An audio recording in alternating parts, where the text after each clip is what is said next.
Friends, learn with Abha channel में आपका स्वागत है। आज हम कक्षा 7 की बसंत पाठ्य पुस्तक में से पाठ 20 पढ़ेंगे और वो कविता है। उस कविता का नाम है विप्लव गायन। अभी विप्लव गायन जो कविता हम पढ़ेंगे उसके अंदर आपको ऐसा पता चल रहा है कि विप्लव और गायन, विप्लव का अर्थ होता है क्रांति और गायन का अर्थ होता है गीत।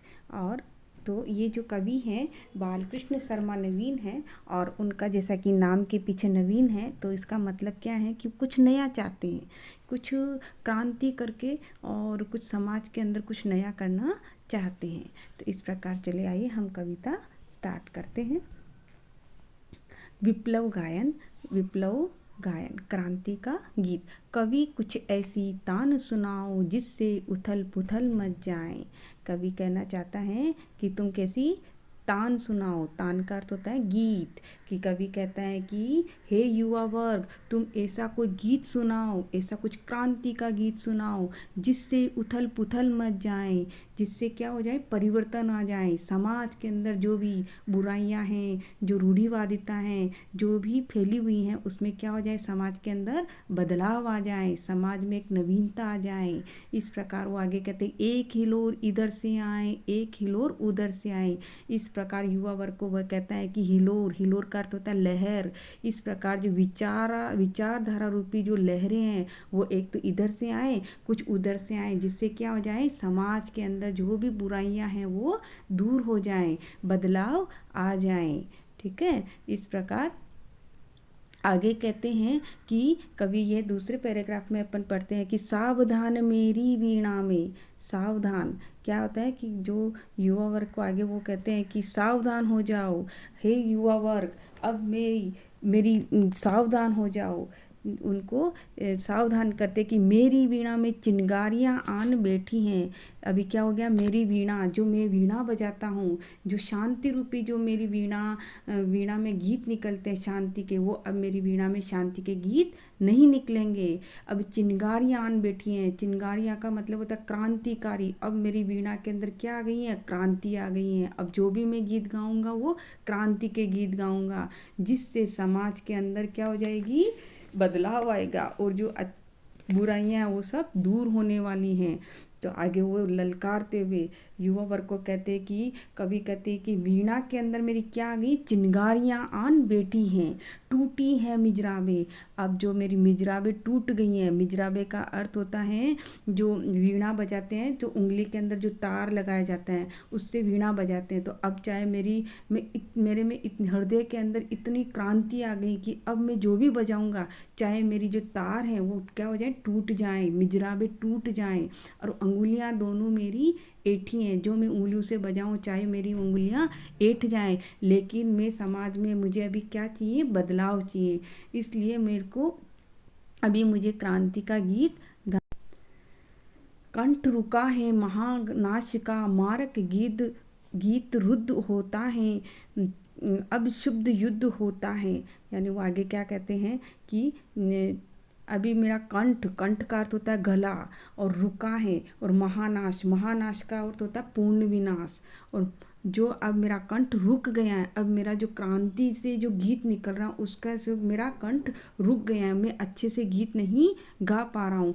मारक गीत रुद्ध होता है। मारक मतलब जो विनाश का जो गीत है उससे मेरा क्या हो गया है, कंठ अवरुद्ध हो गया है, कंठ रुक गया है।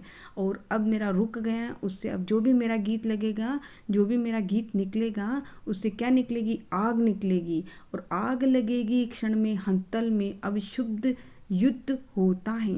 आग लगेगी क्षण में हंतल में, यानी मेरे हृदय में अब आग रूपी जो भी है वो क्रांति के गीत निकलेंगे, और अब शुद्ध युद्ध होता है, उससे मेरे हृदय में क्या हो रहा है, युद्ध हो रहा है।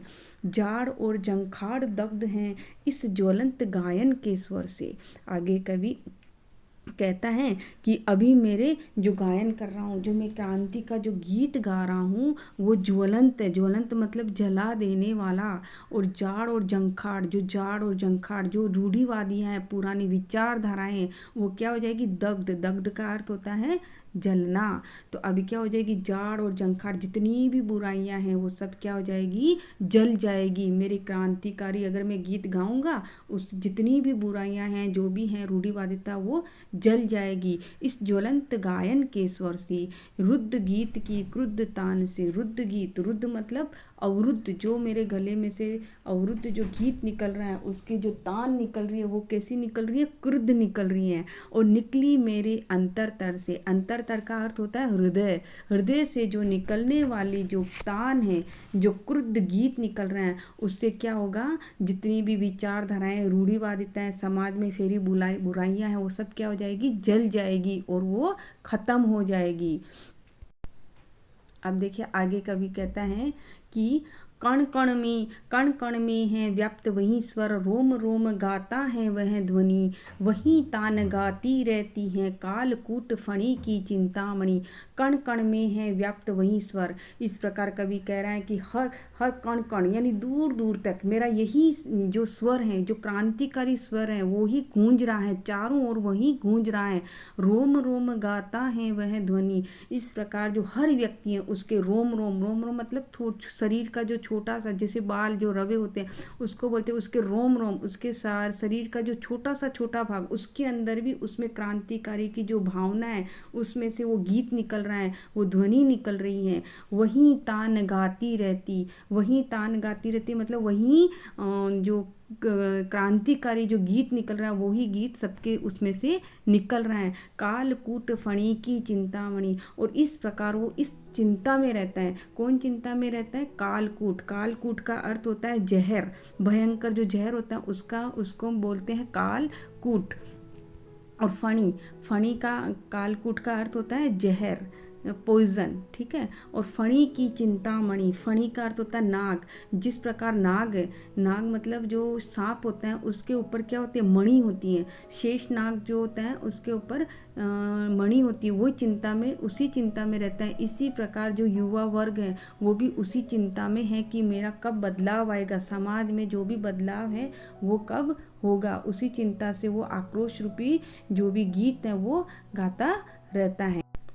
इस प्रकार अंतिम जो पद है कवि का, वो देखते हैं कि उसमें कवि क्या कहता है। देखिए इसमें ये कहता है कि आज देख आया हूँ जीवन के सब राज समझ आया हूँ, भ्रू विलास में महानाश के पोषक सूत्र परख आया हूँ।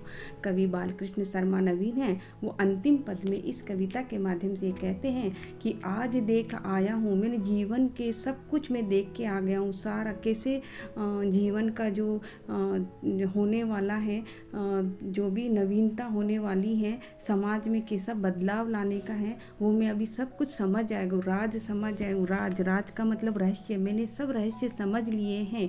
भ्रू विलास में महानाश के पोषक सूत्र परख आया हूँ, यानी मृत्यु और विनाश जो कि भ्रुकुटियों, भ्रू का अर्थ होता है, भ्रू का अर्थ होता है आईब्रो, जो कि भ्रुकुटी होती है, उसके अंदर जो छिपे हुए हैं उन रहस्यों को मैं अच्छी तरह से समझ के आया हूँ। पोषक सूत्र परख आया हूँ, उसके अंदर जो पालने, पोषक सूत्र का अर्थ होता है पालन करने वाला, और परख का अर्थ होता है जांच। इसका अर्थ होता है जांच, और पोषक सूत्र का अर्थ होता है कि पालन करने वाला, और भ्रू का अर्थ होता है भ्रुकुटियाँ, और राज का अर्थ होता है रहस्य। इस प्रकार कभी वापस देखिए आप इसको, आज देख आया हूँ जीवन के सब राज समझ आया हूँ।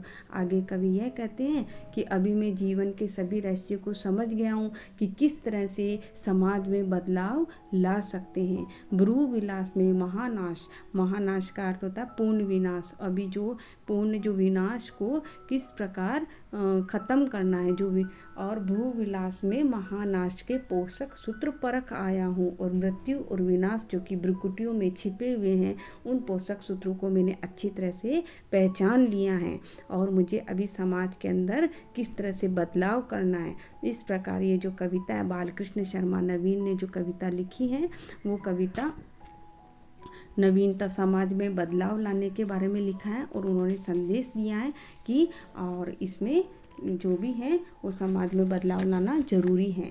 इस प्रकार ये कविता है और मुझे आशा है कि आपको ये कविता पसंद आई होगी, समझ में भी आ गई होगी। इसी तरह आप मेरे चैनल को ज़रूर लाइक करें, सब्सक्राइब करें। ठीक है, थैंक यू।